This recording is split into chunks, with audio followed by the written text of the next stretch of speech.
하나님의 말씀은 하나님 명령은 등불이요 생명길이다, 이런 말씀이 되겠습니다. 자,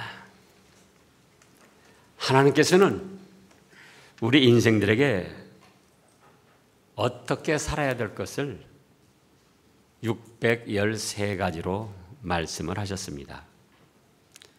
그거를 통틀어 율법이라 그러죠.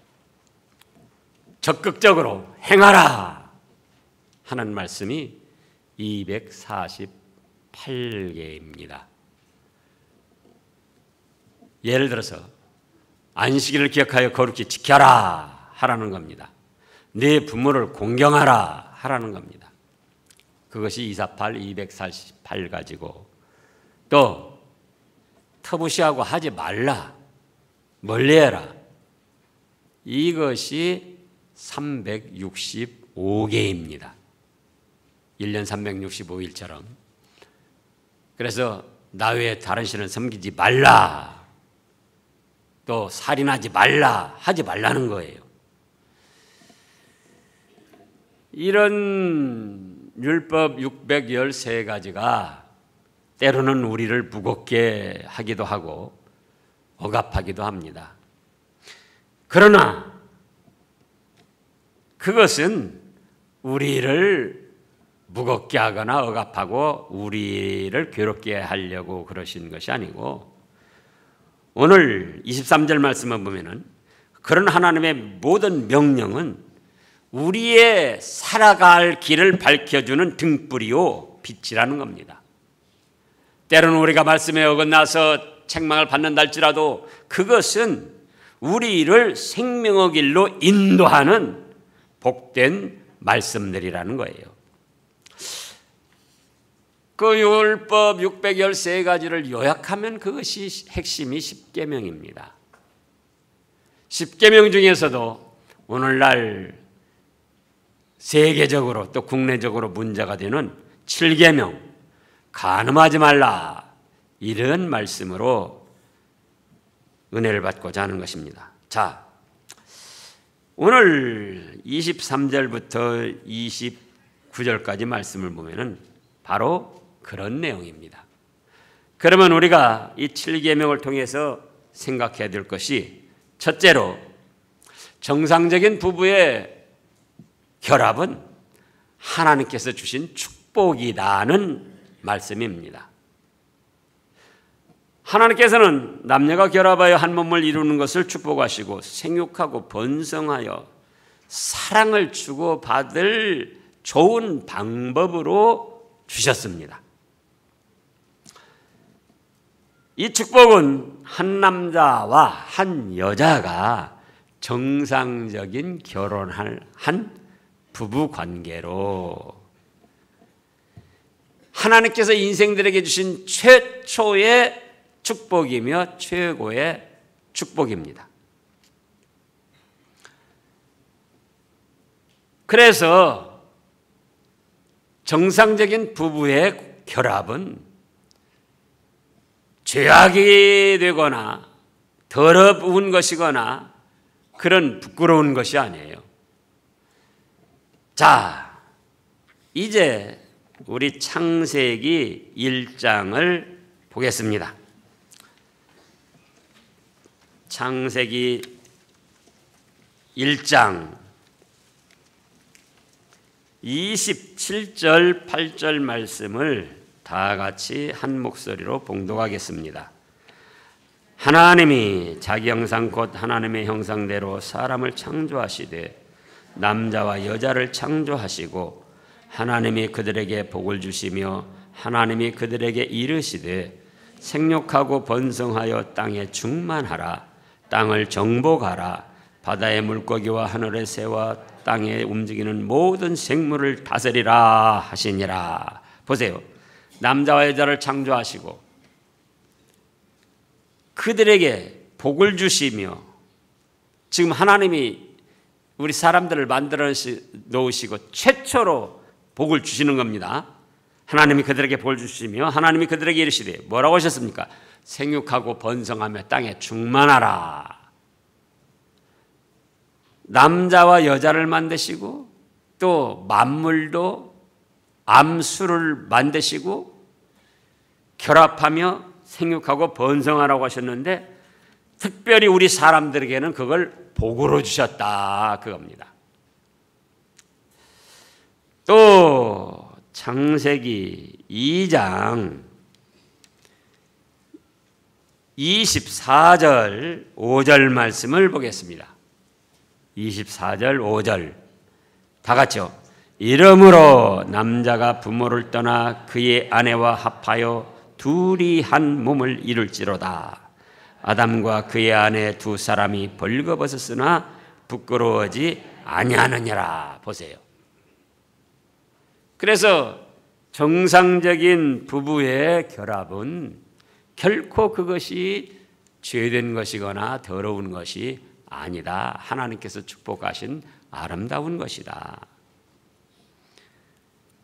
신약에 와서도 또 말씀을 하셨습니다. 신약에 고린도 전서 7장을 보겠습니다. 고린도 전서 7장 3절, 4절, 5절을 보면은요, 남편은 그 아내에 대한 의무를 다하고 아내도 그 남편에게 그렇게 할지라. 아내는 자기 몸을 주장하지 못하고 오직 그 남편이 하며 남편도 그와 같이 자기 몸을 주장하지 못하고 오직 그 아내가 하나니.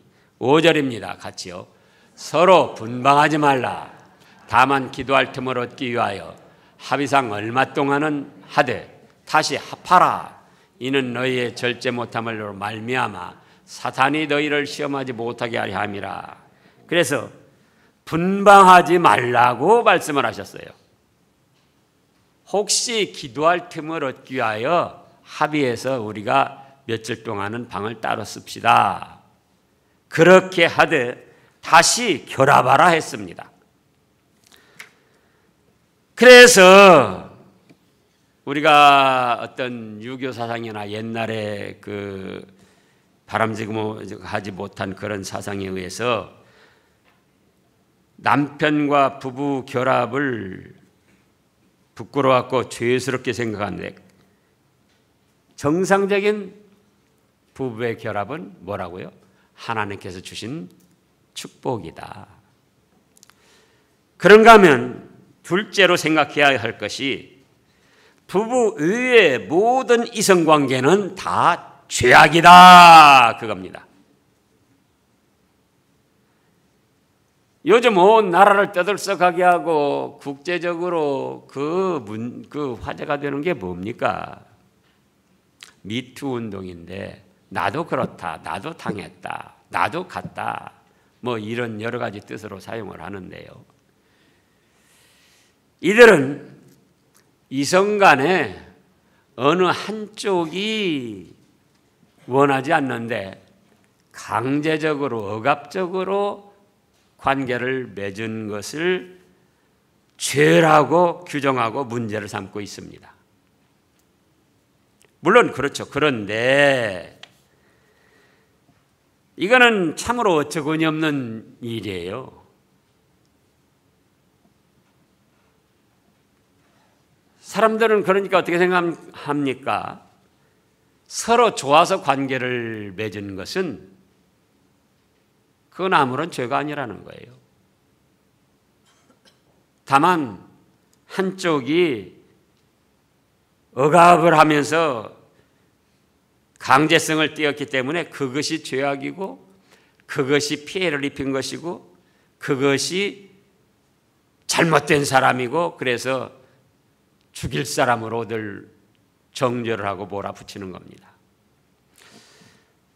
그거는 인간들의 타락된 마음에서 나온 생각이고 그러면 천하 만물을 심판하시는 하나님께서는 무엇이라고 하셨는가? 오늘 29절 말씀을 보면은 나무 아내와 통간하는 자도 이와 같을 것이라. 그 전에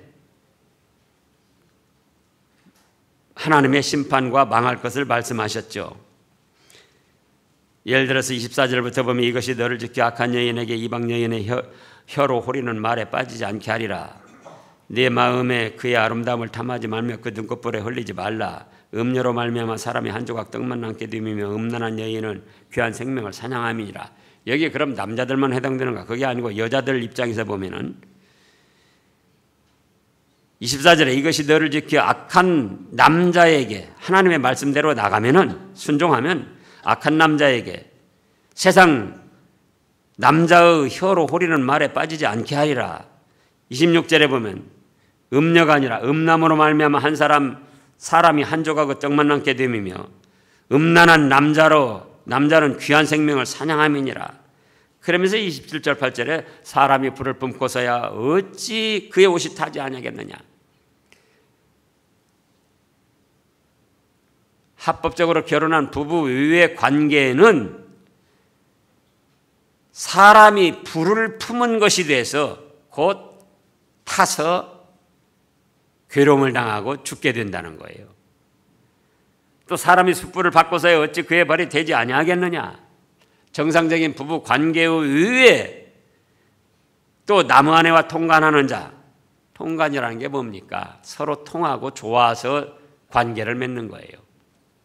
그렇다 할지라도 그거는 불을 품은 것이 되고 숯불을 밟고 선 것이 되고 가증한 죄악이 돼서 하나님 앞에 심판을 받게 된다는 겁니다.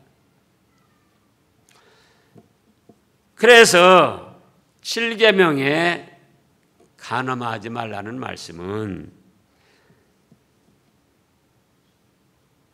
합법적인 부부의 결합은 하나님이 축복하시고 아름답게 여기시는 것이지만 자기들이 좋아한다 할지라도 결혼 전에 남녀 결합은 다 죄악이다.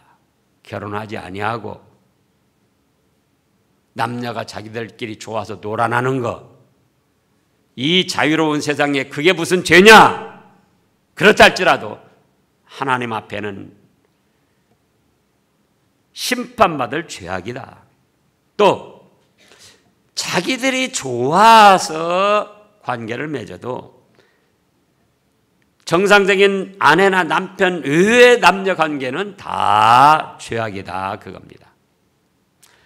또 자기들이 좋아서 돈을 주고받고 하며 관계를 맺어도 그것도 하나님 앞에는 다 심판받을 죄악이라는 겁니다. 그런데 사람들은 어떻게 생각합니까? 자기들이 좋아서 관계를 맺은 거 그건 괜찮다는 거예요.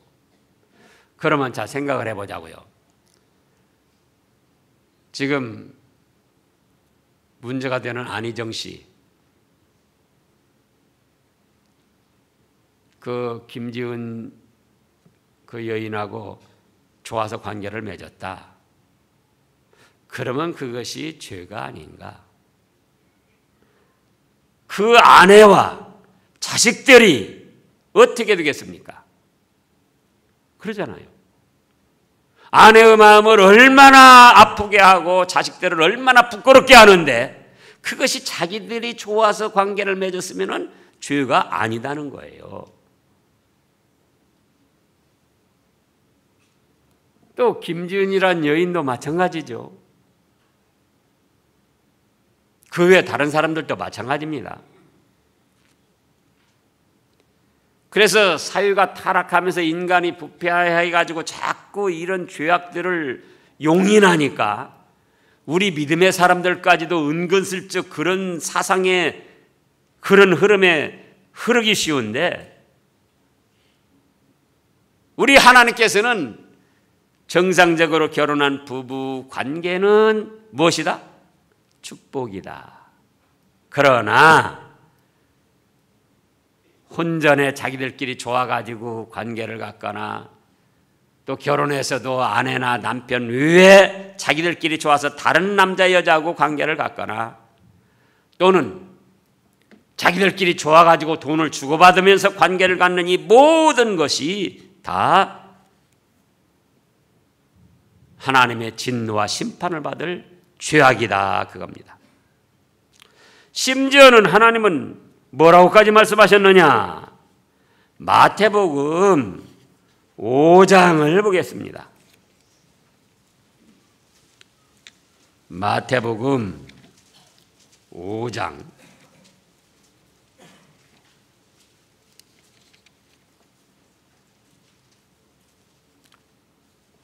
27절 8절 말씀을 함께 보겠습니다.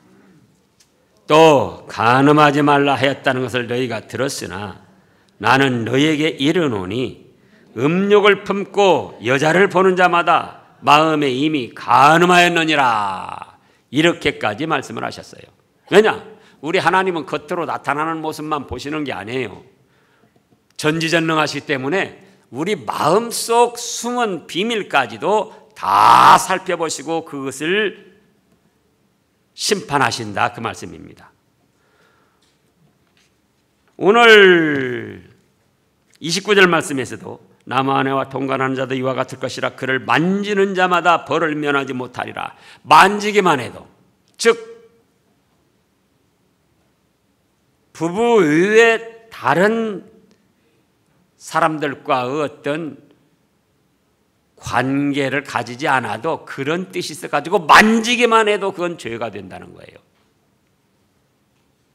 인사치레가 아니고, 인사가 아니고, 인사로 서로, 예를 들어서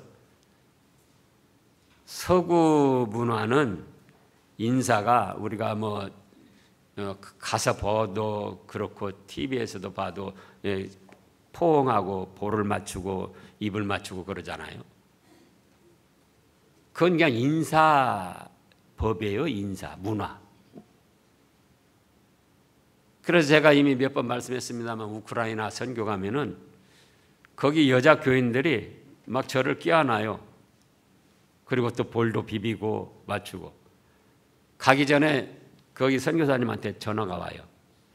아, 교인들이 지금 걱정하고 있습니다. 왜요? 목사님 오면 인사를 여기식으로 그렇게 껴안고 해야 되겠는데 싫어할까 봐 걱정하고 있습니다. 아, 그냥 그대로 하시라고. 근데 이거는 그 여자를 범하고 그 남자를 범할 뜻을 가지고 만지게만 해도 뭐다? 죄다는 거예요, 죄. 그런데 자기들끼리 좋아서 관계를 맺으면 죄가 아니라고 하니 그것은 하나님 앞에 심판받을 죄다, 그거예요. 그 다음에 셋째로는 동성관계나 사람 외의 모든 관계도 다 죄악입니다. 20여 년 전만 해도 우리 사회에서 동성관계는 죄악시되고 감히 부끄러워서 입 밖에 내지도 못했습니다. 그런데 이제는 소수의인권의 보호라는 이름으로 보호까지 받으면서 서울 시내를 행진하면서 정당화시켜 나가고 있습니다. TV에서도 처음에 그런 사람이 나왔을 때는 방송 출연 금지를 시키고 안 된다고 그러더니 요즘에는 공공연하게 TV나 여론 매체에 등장을 해서 활동을 하고 있는 거예요. 그러면 사회가 그렇게 돌아가니까 그게 죄가 아닌가? 아닙니다. 그것은 하나님의 창조 원리를 무너뜨리는 악독한 죄악입니다. 동성애. 처음에 말씀했습니다. 식물이나 생물, 동물들도 암수를 만드시고 사람도 남녀를 구분하여 만드셔가지고 생육하며 번성하며 이 세상을 이루어가라고 하나님이 그렇게 하신 거예요. 근데 남자가 남자끼리 여자가 여자끼리 애정행각을 벌리는 것은 그건 하나님의 그런 창조 원리를 무너뜨리는 악한 죄예요.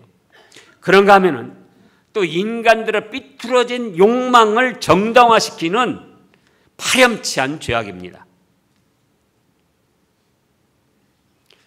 그 자체가 삐뚤어진 욕망이에요.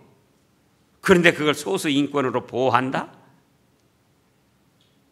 세상은 그렇게 돌아간다 할지라도 우리 믿음의 사람들은 그렇게 생각을 해서는 안 된다. 우리가 성경 역사를 보면 창세기에서 소돔 고모라가 어떻게 해서 망했습니까?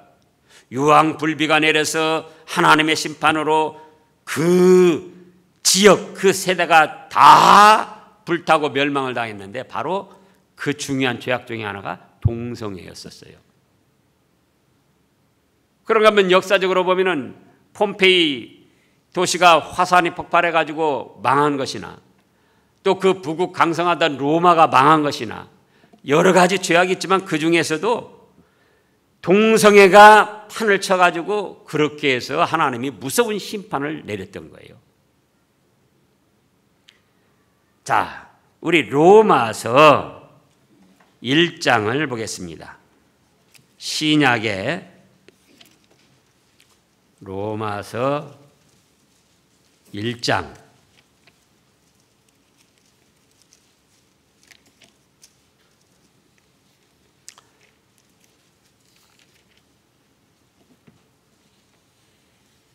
로마서 1장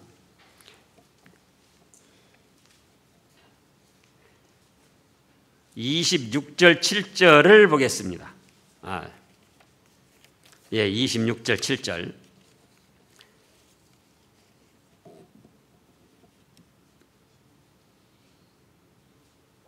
이 때문에 하나님께서 그들을 부끄러운 욕심에 내버려 두셨으니 곧 그들의 여자들도 순리대로 쓸 것을 바꾸어 영리로 쓰며 그와 같이 남자들도 순리대로 여자 쓰기를 버리고 서로 향하여 음욕이 불릴 듯하며 남자가 남자로 더불어 부끄러운 일을 행하여 그들의 그릇 때문에 상당한 보응을 그들 자신이 받았느니라.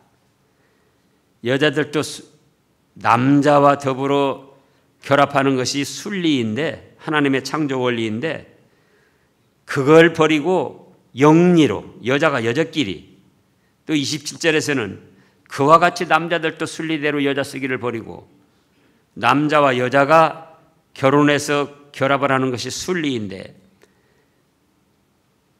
남자가 남자끼리 부끄러운 일을 행하였고 그래서 개인적으로도 하나님의 심판을 받고 그 시대적으로도 무서운 징벌을 받았다 그겁니다. 또 그런가 하면은 레위기 18장을 보겠습니다. 창세기, 출애굽기, 레위기 구약으로 가서요. 18장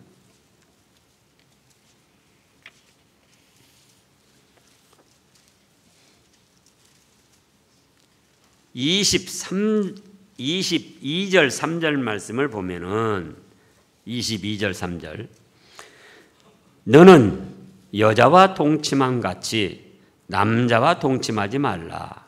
이는 가증한 일이니라. 동성애를 말한 거죠. 또 너는 짐승과 교합하여 자기를 더럽히지 말며 여자는 짐승 앞에 서서 그것과 교접하지 말라. 이는 문란한 일이니라. 너희는 이 모든 일로 스스로 더럽히지 말라. 내가 너희 앞에서 쫓아내는 족속들이 이 모든 일로 말미암아 더러워졌고 그 땅도 더러워졌으므로 내가 그 악으로 말미암아 벌하고 그 땅도 스스로 그 주민을 토하여 내느니라. 그러므로 너희 곧 너희 동족이나 혹은 너희 중에 거류하는 거류민이나 내 규례와 내 법도를 지키고 이런 가증한 일을 하나라도 행하지 말라. 이렇게 말씀을 하셨습니다. 그러니까 이 구약시대에 심지어는 짐승과 결합을 하는 그런 남자도 있고 그런 여자들도 있었다 그거예요. 그런가 하면은 오늘날도 들리는 소문이 애완동물, 반려동물 하면서 그것들을 침대에서 껴안고 둥글면서 애장 행각을 벌리는 그런 일도 있다는 거예요. 이거는 하나님의 무서운 심판을 받을 죄악입니다. 그래서 우리는 7계명의 말씀을 통해서 생각할 것이 첫째가 무엇이다? 정상적으로 결혼한 부부의 결합은 하나님이 축복해 주신 것이다. 그래서 아름답고 좋은 것이다. 둘째로는요, 부부 이외의 모든 이성 관계는 다 죄악이다. 자기들이 좋아서 자기들끼리 눈이 맞고 마음이 통해서 관계를 가졌다 할지라도 정상적 부부 관계가 될 때는 다 죄악이에요. 그런가 하면은 동성애, 또 사람 위에 그 해괴망측한 짓을 하는 그런 일들 다 하나님의 저주와 심판을 받을 죄악입니다. 사람들은 그걸 인정해도 때가 되면 언젠가는 하나님이 심판을 하실 거예요. 제가 이미 한두 번 말씀을 했는데, 제가 안양에 있을 때에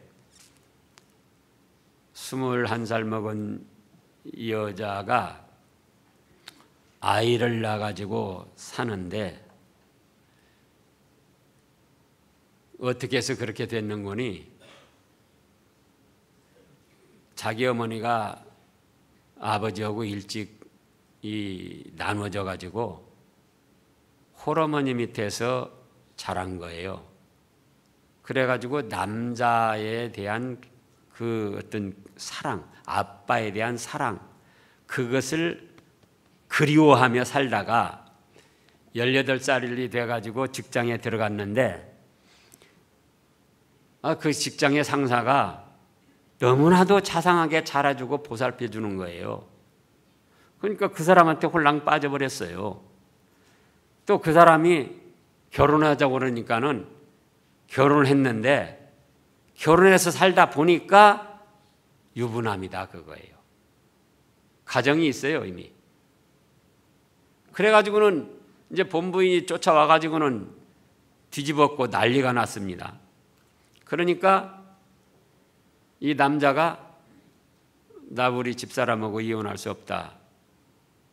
그래가지고는 두들겨 패고 너 그만둬라. 그리고 피해를 주는데, 아니 그 여자가 엄마도 시원찮고 아무도 없어요. 자기 친정에. 그 아빠 없는 가운데 어려서부터 혼자 자라가지고 그러니까. 그러니까 이 남자가 너무나도 그 여자를 무시하고는 그냥 마음대로 내팽개치고 그냥 고통만 당하다가 이제 끝이 난 거예요. 그러니까 여자 입장에서 보면은, 여자도 처음에 잘못 생각을 했지만은 얼마나 억울하고 기가 막힌 일이냐 그거예요.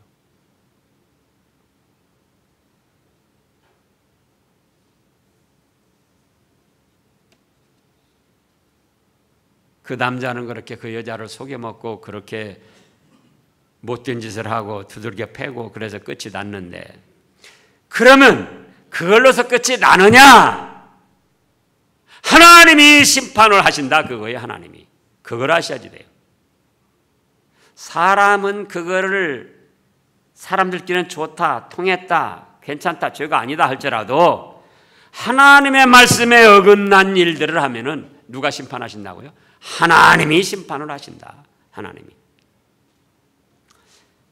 그래서 우리는 이 7계명을 통해서, 오늘 말씀을 통해서 분명히 다시금 확인을 해서, 원치 않게 안타깝게도 범죄를 했다면은 철저히 회개를 해야 됩니다. 철저히. 그리고 영적으로도 정절을 지키고, 믿음의 정절을 지키고, 성삼위 하나님만 섬기고, 육신적으로도 정상적인 부부 사랑만 나누어서 하나님이 축복하시고 가정도 아름답게 이루고 하늘나라에 예배된 그 상급을 받아 누리시기를 축원합니다. 기도하겠습니다.